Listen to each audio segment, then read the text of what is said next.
السلام عليكم متابعينا الكرام، يا رب تكونون بصحة وعافية. طلاب، أتمنى قبل لا نبدأ بالفيديو تشتركون بالقناة، واللي مشترك يضغط لايك للفيديو على مود يصل إلى أكبر عدد ممكن من الطلاب. طبعا قناتي هي قناة منوعات عراقي، أي تختص بنقل أخبار وزارة التربية.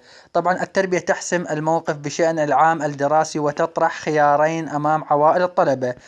طلابنا الأعزاء، أتمنى تنتبهون للفيديو وتشوفون للنهاية على مود تفتهم انه للدوام امتى راح يبدي.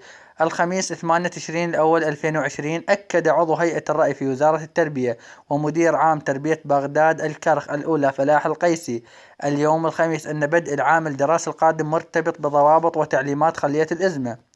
وقال القيسي في حديث صحفي أن وزارة التربية أعدت بدائل للعام الدراسي القادم، منها منصة نيوتن والتلفزيون التربوي، أضاف إلى قناتين بالتعاون مع اليونيسيف، واحدة تختص بالتعليم الابتدائي وأخرى الثانوي.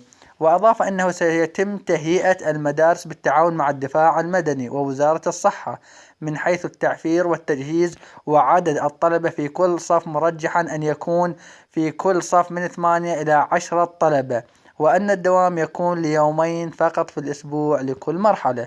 وتابع القيسي: أما في حالة عدم رغبة الأهالي على تواجد أبنائهم في المدرسة فإنه لم يتم محاسبة الطلبة الذين لا يلتحقون بالدوام خشية انتقال المرض، وسيتم تعويضهم من خلال التعليم الإلكتروني. لافتا إلى أن أغلب الدول التي باشرت بالدوام الرسمي تراجعت عن قرارها وأغلقت المدارس بسبب تفشي الوباء فيها.